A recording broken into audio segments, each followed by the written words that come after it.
My wife got pregnant with our first child. I was so excited, so excited. It's my firstborn, whatever.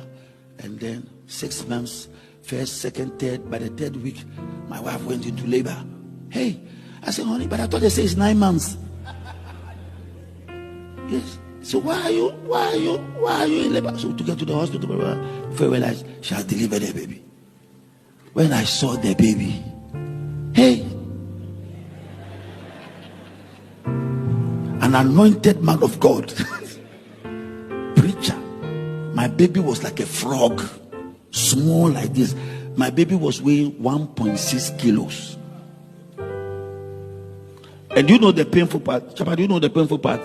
The painful part was that when I was walking from the ward where my wife was to the incubator, I was walking past young girls who have delivered twins, triplets. They didn't have where the food there. And I, the anointed man of God, ordained with a collar. My baby is 6 months, 3 weeks, 1.6 kilos. And then, you know, because I was a young guy and I've never seen a preterm baby before, when I went, there was an incubator and they have covered it with some blanket. Then they removed it to expose my baby. When I saw my baby, I said, hey. The doctor could see the shock on my face. So he said, oh, Reverend, don't worry, the baby will be fine. I said, how can he be fine? So when I went down, my wife said, how is the baby? I said, God will give us another baby. God will give us another baby. Because this one is so bad, very small. When I went home, my mother said, so how is she? I said, she's fine. How is the baby? I said, ma, my wife has delivered something to the baby, like an animal. Yeah. Have you seen a 6-month-old baby? It's like an animal. Very small, very tiny, with tubes. Oh no, this one cannot be my baby. I'm a prayerful man of God, anointed, ordained, with clerical. I had a wedding. I did knocking, engagement, and wedding. So I was supposed to have a full-term baby. And that is what God gave me. A tiny 1.6. Children are born 3.5 kilos, 4 kilos, and mine is 1.6. My mother, oh, I love my mother. She did her best. After 4 months, the baby was in the incubator for 3 months or so. Then we brought the baby out, everything, and then the baby became well. Oh, everything was normal and everything. And then a year later or 2 years later, my wife got pregnant again. I was excited, very happy. My second born. Okwawa, 6 months, 3 weeks. Again, I said, honey, what's wrong with your womb? What's wrong with your womb? Affliction shall not come to us a second time, but it came to us a second time. And this time it was 1.4 kilos smaller, tiny. I was very depressed. I was very grieved. I was very sorrowful. And this one, he stayed in the incubator for like 4 months. Came out.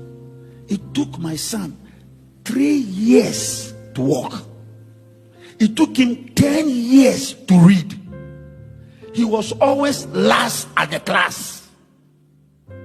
Anytime he's in school, his thumb is in his mouth. I want my mommy. So I'll call my wife from the bank. Honey, come. The boy is crying. The gap between his ear and his nose didn't form well. So he had a discharge in the ears all the time. And he was in pain all the time. He was permanently in pain. We don't sleep in the house. He was always crying. He won't go to school. He was always last. it didn't cry. I have to still preach every Sunday.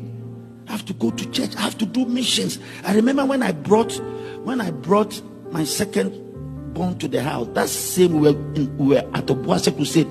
The team has left, so I went to Kolebu, brought them to the house, and left for Obuasi the same day because I was the preacher, and left for Obuasi missions. You see Obuasi over here? And when I was leaving, my wife was crying because she was carrying the baby, and I was leaving there. After they've come from the hospital, I went to the hospital with somebody's car, and I brought them home. And the car that was to take to Obuasi was already parked outside. I said, honey, I have to do missions. You know that I'm the preacher, so stay here. This is my mother. Everything you did is here, so I'm going. My wife was crying, carrying our small baby, suffering. And I went to enjoy because that time Stanley was the missions director. He has already gone ahead and come and said, am I coming? Because I'm the one preaching the night. We drove all the way to Obuasi. When I got to Obuasi, I went to my retreat. I was the evangelist. I was on the platform preaching. When I have brought my small baby back to the house, it was nowhere. And healing the sick, casting out devils, and prophesying to people.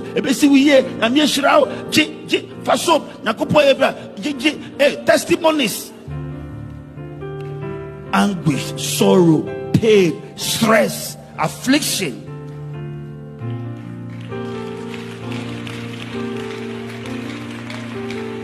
It's all part of the calling.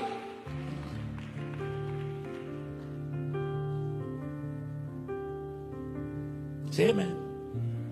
Helen, this my boy was the last in his class. So I stopped looking at his report because I know what was in the report. It's last. And whenever I travel abroad, I buy them toys. Police car, whatever car. So this time I bought them a flying aeroplane with a remote. So my son was playing with the aeroplane. Then he dropped the aeroplane and came to me. Daddy. I said, yeah, I want to be a pilot. I said, really? Go and play with the toy like that.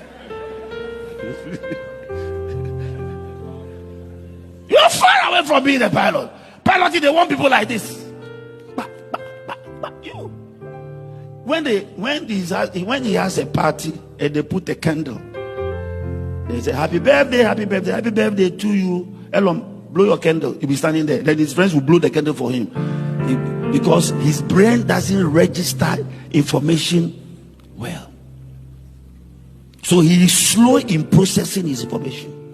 When you say, Elon, there is a water bottle in the hall. Elon, go and bring it. Then he will come. I can't find it. I said, but the thing is sitting there. I didn't see it.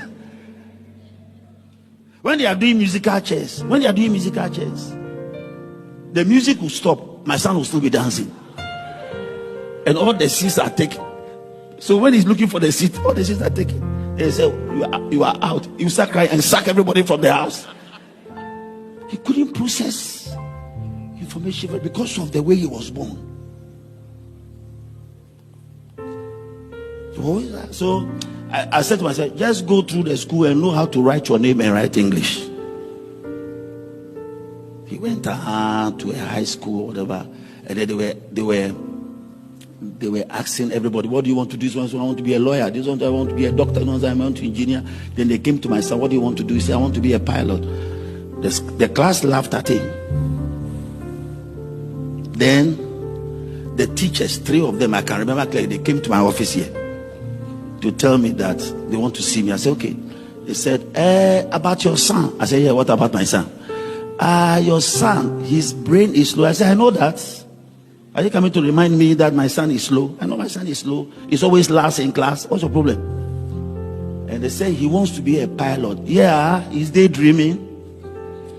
So what's your problem? He said, we want to discourage him from becoming a pilot. I said, yeah, there's no need. Just let the boy go to school. There's nothing we can do.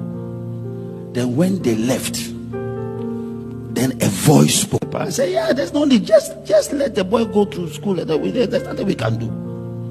Then when they left, then a voice spoke to me. But with God, nothing shall be impossible. Hey! But with God, nothing shall be impossible. Came home, called my son, laid hands on him. But with God, nothing shall be impossible. But with God, nothing shall be. I say, Elo, you shall become a pilot. I started laying hands on him. I've lost the number of times I've laid hands on my son. Then his grades started changing. His brain started working. He started whatever. He applied for a piloting school in Dubai. He passed the exams.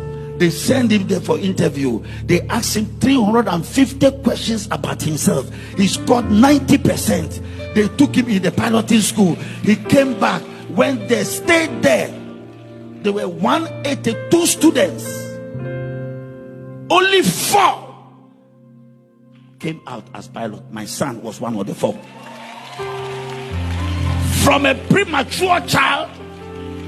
Oh, are you listening to me? I said, no matter your challenges, you are also called.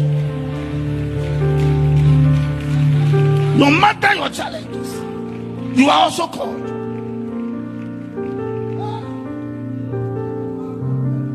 This my son went to the UK, finished, went to the US. This coming month, September, October, he is now will be qualified as a commercial pilot. From zero, from the bottom. Not even knowing how to blow a candle. You know, one day he was talking. I said, "Oh, this is your friend. I don't see him around again." So daddy is too slow. I said, "You are calling somebody too slow?"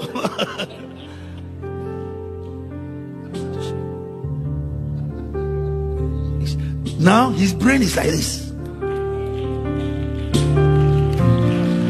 He passed out as a private pilot.